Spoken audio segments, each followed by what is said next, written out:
Hello, Ngaire. Hello, Can darling. you tell me something about your journey, about how you've ended up writing these amazing books about nutrition and ageing? Yeah, I've been a dietitian for a long time, but in the last 10 to 15 years I've worked in geriatrics, and I just love this area, I have to say.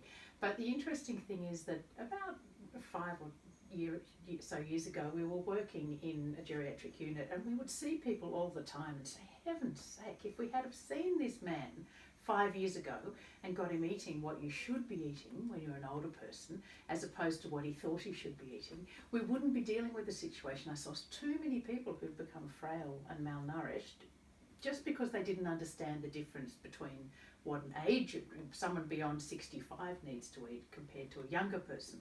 So I tried to find things that would give me information that I could hand out to people and say, this is what you need to do. Don't listen to the information because it's not helpful. And there was nothing, absolutely nothing. And eventually, I never intended really to write books, but I found that I had to write something to give people the information. So I spent some time researching the science because I needed to make sure that what we were seeing in clinical settings was what the science was supporting, and it absolutely does support the fact that there's a completely different scenario for people 65 plus than there is for people who are younger. And so then I wrote it into Eat To Cheat Aging, which was eventually, has also now been followed up by Eat To Cheat Dementia, so they go together. And it just helps people understand. I think you've written your books in a very easy to read way that's very accessible for people, and so you see people reading it, just people from the general public. It's not a book for clinicians, for doctors, etc. No, I mean, clinicians can use it, but my skill, and I am quite good at it, is actually translating the scientific information into words that everyday people can access, and that makes it simple to them, and it gives them a clear guideline, some basic strategies, some practical, sensible advice. So I've taken the science and I've described what the background information is, because I think it's really important for people to understand why it's different, so they can feel content in themselves when they make decisions for themselves. But it's not necessary to have information that is too complex, and it's important to sort of not make it too simple, but just make it accessible so that people can understand. And I think I've managed to do that, and the people that I've shown it to have been really happy with it and have said that which is great, and I'm so pleased. Oh, it's a fantastic books. Thank you.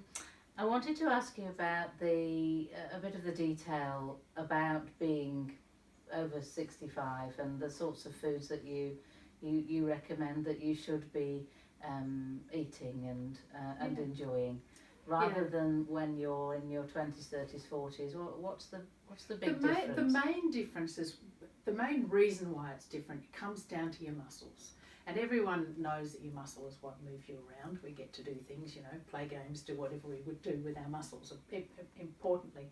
But the thing that many people don't realise, in fact many clinicians don't even realise, is that muscle is a very important for a whole lot of other things in your body. It supports your immune system, it supports your organ maintenance, so every organ is always being regenerated, and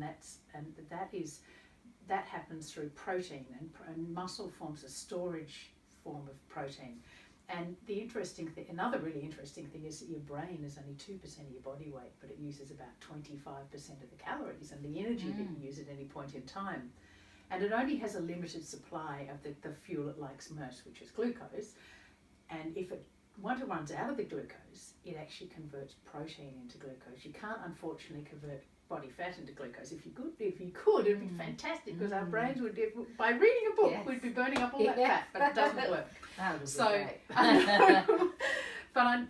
But muscle protein will supply the brain if you're in periods of time when you're not eating very well, and often that happens in later age. So I always say to people, if we only had to live to 70, it probably wouldn't matter, because you've got a really good muscle reserve and it keeps you going, even if you're using a little bit of it to keep your immune system going and the like. But what happens, and I see all the time, is people don't eat quite enough protein to keep their muscles going as they get older. The meal size diminishes and the whole meal shrinks. So the protein bit also shrinks with the meal. And they're not eating quite enough protein, they're not doing quite enough exercise as they might have done before. And so 10 years on, get to 80, whatever, you've got a low muscle reserve, and if something happens, like you end up, you know, facing an illness or surgery or you have a period of time where you can't eat or not able to eat well for a while, easily your muscle can diminish, and then your immune system can't work as well, and your organs are challenged, and the system, and you can end up in the situation that we saw in the hospital so often, where people have got into a vicious cycle of unwellness and then not being able to eat and then just going down, and it's so unnecessary. Avoidable, I want people from their 70s on to live a great life, not to be dwindling away. You know, it's really important. It's so important to look differently. So I say protein food at the centre of every meal. You don't have to eat masses, you just have to make sure you don't miss out. That's great advice. And can you start to explain to us what the link is between what you eat and whether you may develop a dementia? Yeah, that's such an interesting area, and I've spent particularly the last year or so, immersed in the science of that, and it is very interesting, and we've got a lot to learn. We don't know. In fact, I'd have to say that there is nothing that we can say, this will save you. But there's so much that can be done that you can help to prevent decline. And there's a number of factors that contribute to dementia, but one thing that's really important is tiny little bits of damage to brain cells that happen over the years. And if you can diminish that, then your chances are going to be better that you can avoid it. So the things that damage your brain are things like blood flow restrictions. The same things that damage your heart damage your brain. So keep your heart healthy, same things that keep your heart healthy: exercise, eating the sort of things we know. The other things that damage your brain are things like little tiny bits of damage from things called oxidation or oxidant reactions, and that's what antioxidants are for. Antioxidants mop up those little bits of damage. So we know, you hear about antioxidants, they're in a whole range of foods, many foods, but I always say you really don't have to think about individual ones, because the great thing about antioxidants, they come from hundreds of different foods, but they're also different coloured. So that if you eat as many different colours at any meal as you possibly can, you get a range of them. That helps protect yourself. That's quite an easy tip. I know, That's great. Protein and colours. Yeah. And then you just add a few things that reduce what's called inflammation, which is just a process that happens as you get older and in modern life.